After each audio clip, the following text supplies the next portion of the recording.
Olá pessoal, Gustavo Machado, canal Orientação Marxista. Hoje eu vou bater um papo rápido aqui com vocês sobre o tema dos valores e dos preços em Marx.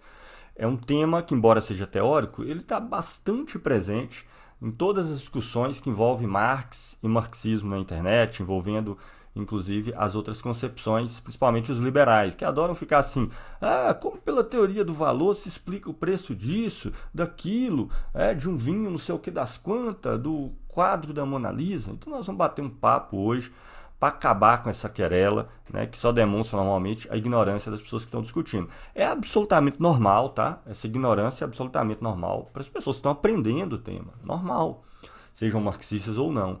Agora, não é quando as pessoas criam e publicam materiais na internet como se elas estivessem explicando, né? No caso dos liberais, eles vão lá no Deciclopédia Liberal, que é o Instituto Mises e alguns outros, mas o Instituto Mises Brasil em particular, já tem um vídeo aqui no canal sobre isso, lê 2 artiguinhos sobre Marx e sai por aí arrotando asneira, né? Mas mesmo os casos dos marxistas ditos especialistas, é impressionante como eles demonstram não compreender absolutamente nada do processo. Então vou fazer um vídeo aqui simples, tá? Sem entrar nos detalhes das questões, mas que vai dar para vocês entender o que é a teoria do valor do Marx e como se conecta com o preço.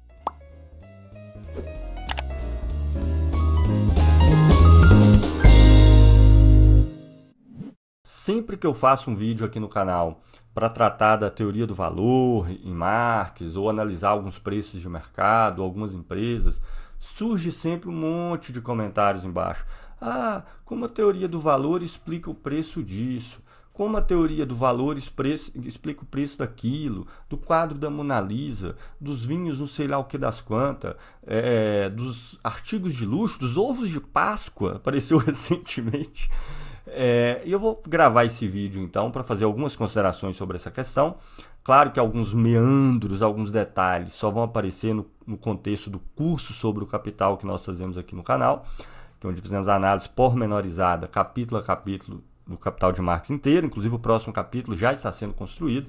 Mas esse vídeo eu acredito ser suficiente, pelo menos para indicar a todos os interessados o caminho por onde vai a questão no pensamento de Marx. Uma explicação também pedagógica da coisa, estou me esforçando em fazer no livro que eu estou construindo, uma introdução ao pensamento de Marx, que tem como uma das principais novidades procurar dar uma exposição de conjunto, do conjunto do capital de Marx, ou seja, do conjunto da sociedade capitalista, com as suas várias partes. Parte do crédito, que as pessoas chamam de capital financeiro, dá uma visão como os múltiplos capitais se relacionam. E lá nesse livro, esse tema vai ser discutido de maneira pormenorizada. Inclusive tem algumas surpresas aí. Por exemplo, alguns capítulos que eu dediquei a mostrar a debilidade dos fundamentos da economia política clássica e neoclássica e também keynesiana. Então vou discutir um pouco as hipóteses que são arroladas, né? Eu gosto dessa palavra, arroladas aí pelas outras correntes. Então, os membros aqui no canal já estão recebendo as primeiras versões desse texto, inclusive a primeira versão desse texto que aborda o capital aí no seu conjunto, já está disponível para que eles possam fazer a leitura e fazer sugestões no sentido da gente ter uma versão mais acabada e com menos problemas possíveis para publicação, tá joia? Então, já fica aí essa dica. Antes de começar, não se esqueça de se inscrever no canal, quem não se inscreveu.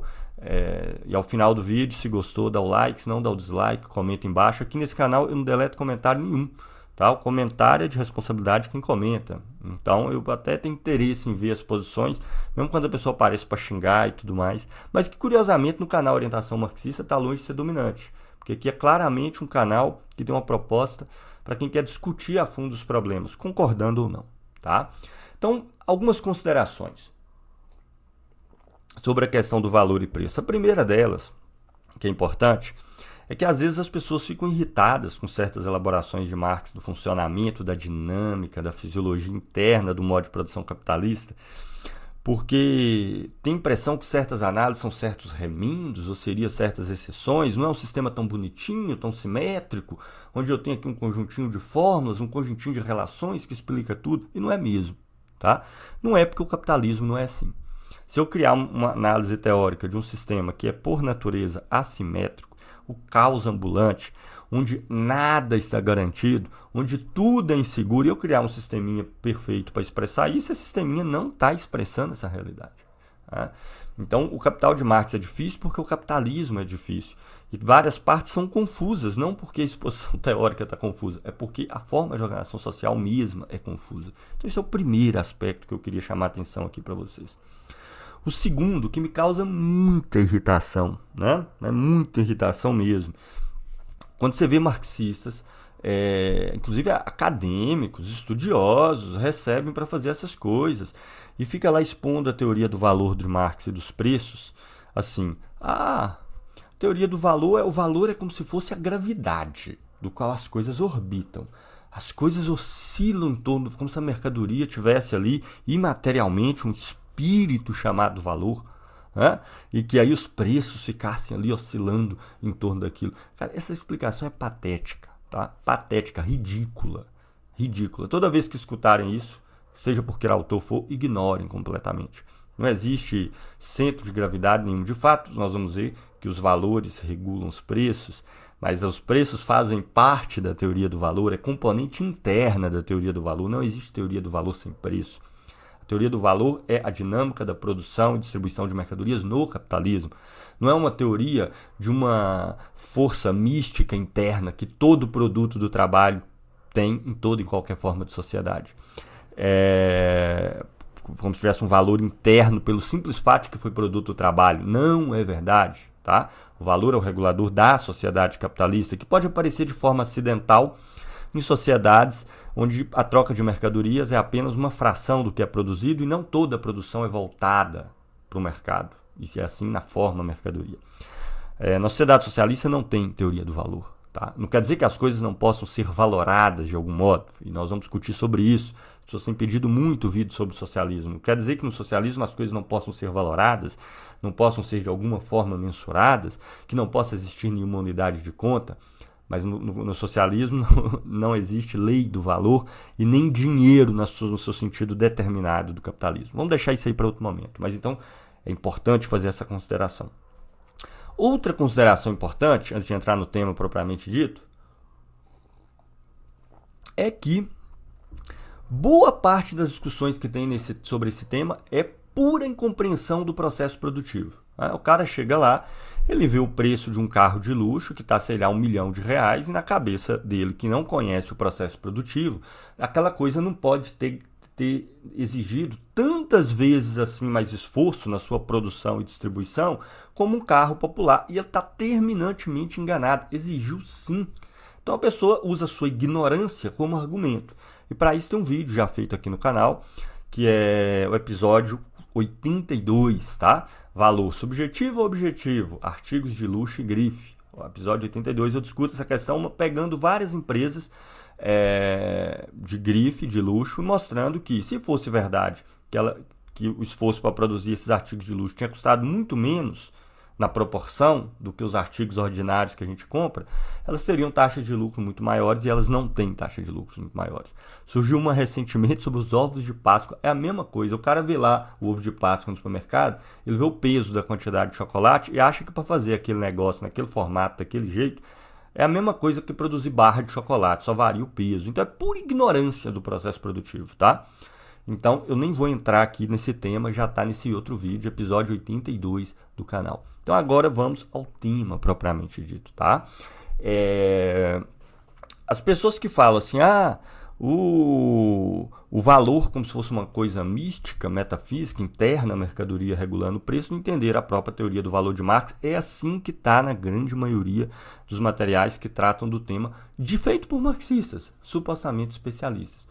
Então veja, as mercadorias, elas só são valores porque elas só são comparadas universalmente umas com as outras. E elas são comparadas universalmente umas com as outras justamente pela sua precificação, pelo seu preço. Está lá no item 3 do capítulo 1 do Capital de Marx, forma dinheiro, que termina com a forma de precificação. Quando eu falo que uma mercadoria custa R$10, R$100, R$1.000, o que eu estou fazendo? O dinheiro, esses mesmo real que está valorando a minha mercadoria, está valorando todas as outras mercadorias do mercado. E, em última instância, até do mundo inteiro, porque as moedas se convertem umas nas outras. E isso tem impacto sobre os preços das mercadorias. Né? Então, essa comparação universal não é porque ninguém sentou lá na sua cadeirinha e fez o cálculo do preço da sua mercadoria em relação a todas as demais. Não, isso é feito pela forma de dinheiro, tá? Que, inclusive, precifica o que você compra como meio de produção e matéria-prima para fazer sua mercadoria. Por exemplo, ou no caso de um trabalhador assalariado, o que é necessário você comprar para sobreviver, o seu aluguel, os alimentos, produtos para vestir e de consumo, de um modo geral. Então, todas as coisas na sociedade capitalista estão o tempo inteiro sendo comparadas umas com as outras, porque elas espelham seu valor na forma de dinheiro, e todas as coisas espelham seu valor na forma de dinheiro. Então, é pelo próprio preço que as mercadorias são valores. Não existe valor sem preço. E a maioria das pessoas que dizem estudar o Capital de Marx, lê os 2 primeiros itens do capítulo 1, onde Marx está ainda apenas colocando a pergunta: qual é o único elemento que possibilita comparar quantitativamente o conjunto dos produtos do trabalho? Olha, não pode ser o peso, não pode ser nenhum desses outros elementos que a gente percebe diretamente, a sua cor, as suas características físicas, porque elas são diferentes de mercadorias para mercadorias, de produto para produto de trabalho. O único elemento em comum que existe, que permite comparar todas as mercadorias universalmente uma com as outras, é que elas são produto de trabalho indiferenciado, ou seja, o trabalho considerado em termos abstratos, enquanto dispêndio de energia, de cérebro, de músculos, trabalhos com distintos graus de qualificação. Então, esse é o único elemento que elas possuem. Agora, isso não se dá por meio de uma comparação direta, porque ninguém troca uma mercadoria uma com a outra comparando trabalho, fazendo cálculo de trabalho. Isso não existe na sociedade. Então, isso dá de forma mediada. Então, esse é o primeiro aspecto que é importante ser compreendido. E quem faz essa mediação é exatamente a forma de dinheiro que exclui uma mercadoria do universo de todas as outras, transformando ela na mercadoria por excelência, no Deus do mundo das mercadorias, do qual todas as outras mercadorias expressam o seu valor. Então, quando eu precifico a minha mercadoria, eu estou comparando-a com todas as outras mercadorias do modo de produção capitalista. E aí você vai entender que não é o dinheiro real que cria o valor das mercadorias. Ora, se eu, enquanto trabalhador, o aluguel da minha casa custa R$1 milhão e o arroz que eu compro no supermercado custa R$100 milhões e a passagem de ônibus custa R$10 milhões, a minha força de trabalho não vai poder ser R$5 mil. Vai ter que ser, sei lá, 10 milhões, 30 milhões, 50 milhões, porque a forma preço, ela usa o seu corpo físico, a sua forma física de expressão, uma nota de 5, 10 notas de 5, 50 de 5 ou 10 de 50, para que essas frações dessa coisa simplesmente expresse o valor de todas as demais. Então, é a precificação que permite essa comparação. Então, não existe isso, né, de um valor como uma coisa separada do preço. Porque as coisas só se tornam valores e, nesse sentido, só são reguladas pelo valor, pelo trabalho contido nas mercadorias, por meio de sua precificação, que é um processo impessoal pela comparação multilateral e universal das mercadorias no mercado. Quem explicou a teoria do valor sem mencionar no interior da sua dinâmica interna o dinheiro e a precificação não explicou porra nenhuma. Tá? Então, deixando isso muito claro. E aqui para os próprios marxistas, especialistas em Marx, que dizem ser especialistas de Marx, apresentam aí, como David Harvey, né, que fala que o item 3 do capítulo 1 do Capital, as formas de valor, é um exagero. Sendo que é lá que está explicado a dinâmica interna do capitalismo que produz as mercadorias enquanto valores. Antes, Marx só estava colocando o problema. Poxa, se só o trabalho é o elemento em comum, como ele pode exercer esse papel de elemento em comum que permite mensurar as mercadorias se ninguém leva em conta trabalho nenhum? Então, aí entra o segundo ponto, até a gente chegar no quadro da Mona Lisa. Calma, vamos com calma. Né? Vocês querem que explique a questão, então a gente tem que explicar a questão, tem que pôr pelo menos as principais mediações necessárias. Então, o primeiro é esse, o preço é interno, a teoria do valor. Tá? O segundo elemento é, mesmo individualmente, quem valora a sua mercadoria, só de modo indireto o trabalho aparece, porque ele tem que colocar os custos de produção, que nada mais é do que trabalho passado, E o trabalho que é adicionado naquele momento da produção aparece na forma de uma taxa de lucro. Ora, se não tiver lucro nenhum, o cara vai parar de produzir, evidentemente. Então, se as pessoas não quiserem a mercadoria, né, comprar a mercadoria, como diz o pessoal da teoria do valor subjetivo, que dá uma explicação de fato muito bonitinha, que funciona muito bem e está certa sobre o valor das mercadorias. Só não diz nada, né? O pessoal da teoria do valor subjetivo aí, os liberais e tudo, por que a mercadoria tem esse preço? Porque as pessoas quiseram, só estavam dispostas a pagar isso. Tá, e daí? Agora, o que significa esse valor que as pessoas estão dispostas a pagar? Então é assim, você explica a coisa sem explicar nada.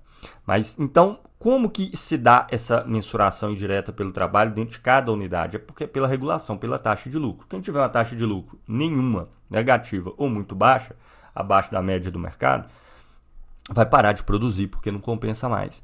E quem tiver uma taxa de lucro muito acima do mercado, vai surgir novos concorrentes, vai surgir novas pessoas dispostas a colocar o seu capital ali. Olha como o capitalismo é baseado na liberdade, né? A liberdade do que a taxa de lucro diz que você tem que fazer. Mas vamos lá. E para ganhar o mercado daquela empresa que tem a taxa de lucro muito alta, ele vai poder vender por um preço mais baixo, né? Para poder ganhar mercado, e a taxa de lucro tende a se nivelar. Movimento hoje que a gente consegue expressar em qualquer época da história do capitalismo analisando relatórios econômicos, de maneira clara e evidente. Então, o valor da mercadoria, medida pelo tempo de trabalho socialmente necessário, não é eu produzir isso aqui e logo botei aqui dentro uma quantidade de trabalho. Não. É quando você compara aquele trabalho seu com todos os outros. Se você compara seu trabalho com todos os outros, como? Pela forma preço. Você mensura a produtividade do seu trabalho com a produtividade de todos os outros, como? Pela forma lucro, taxa de lucro, que é o excedente que você coloca naquele preço em relação a todos os custos. É assim que opera o capitalismo. Assim que o capitalismo é operado, ainda que essa forma de operar não revele o segredo que está por trás da coisa toda. Então, há uma tendência de nivelação das taxas de lucro que são postas pela própria concorrência e nesse sentido da quantidade de valor que vai ser excedente na produção de cada mercadoria. Aí já tem um problema, que já coloca um descompasso entre o trabalho socialmente médio para produzir aquela mercadoria, ou seja, na medida que essa mercadoria é valorada como trabalho socialmente médio, comparando o meu trabalho com todos os outros trabalhos pela sua precificação. Então, acompanhe.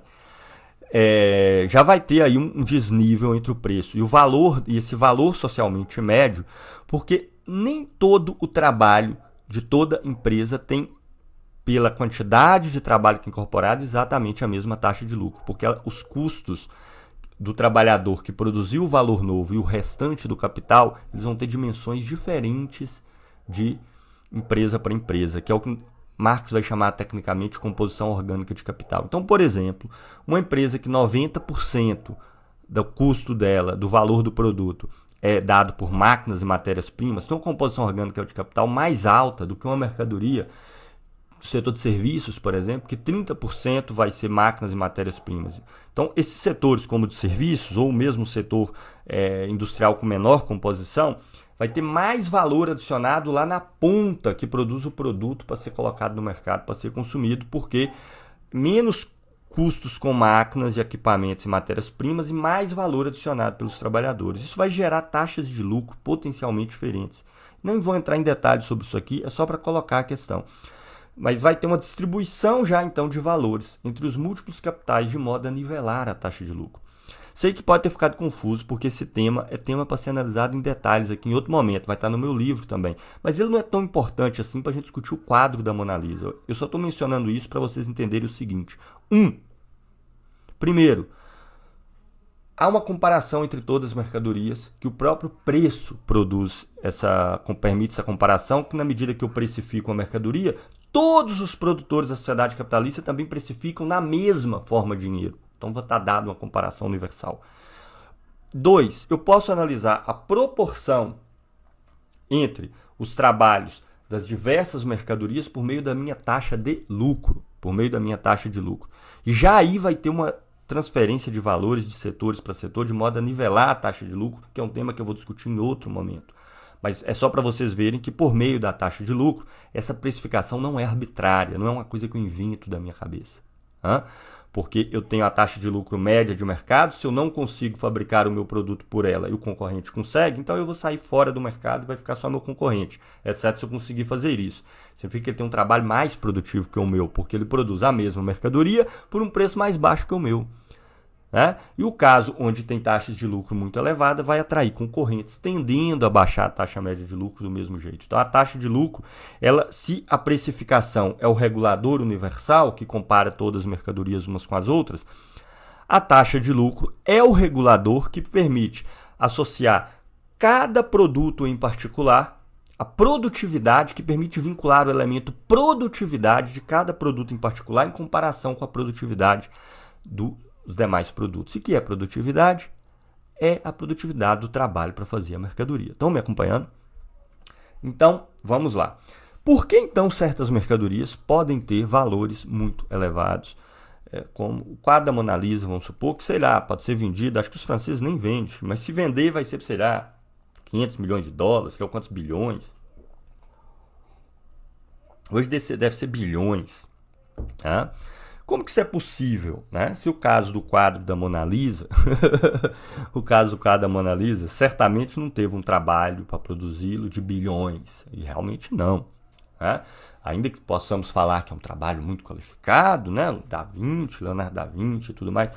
Vocês já perceberam que quase todo mundo que questiona a teoria do valor de Marx, elas questionam colocando essas perguntas de certas mercadorias ultra específicas, como o quadro da Mona Lisa, mas elas não falam das mercadorias ordinárias, que é o que todo mundo compra, que é o que todo mundo gasta, que é o que está em permanente produção e renovação o tempo inteiro na sociedade capitalista o tempo inteiro. É como se a teoria do valor de Marx fosse refutada pelo quadro da Mona Lisa, ou então pela ignorância das pessoas que questionam, que não sabem o que é o processo produtivo de artigos de luxo, de ovos de Páscoa e tudo mais. Pois bem, o que permite essa regulação? Vocês vejam que o valor está regulando todo o processo, né? Ele regula todo o processo porque ele é o elemento em comum na comparação de todas as mercadorias pela sua precificação, e é ele que indica a produtividade das mercadorias, que vai ser expressa na sua taxa de lucro, jogando para fora do mercado quem não atingir a produtividade média do mercado, trazendo para dentro novos investidores, novas empresas, ampliando as que existem para aquelas que têm a lucratividade maior. Então vocês já percebam como o valor está a regular todo o processo. Então, primeira questão importante. A teoria do valor não é uma teoria para cálculo de preços de mercadoria. O valor é X, então o preço é Y. O valor é Z, então o preço é A. O valor é B, então o preço é D. Não! O objetivo da teoria do valor de Marx é a gente entender o mecanismo interno, o funcionamento do processo de circulação, produção e distribuição de mercadorias, inclusive do seu preço. E vocês podem ver que essa regulação ela só se equaliza entre as mercadorias, porque não há ninguém que interfere conscientemente nisso, por meio da sua comparação universal, ou seja, por causa da concorrência.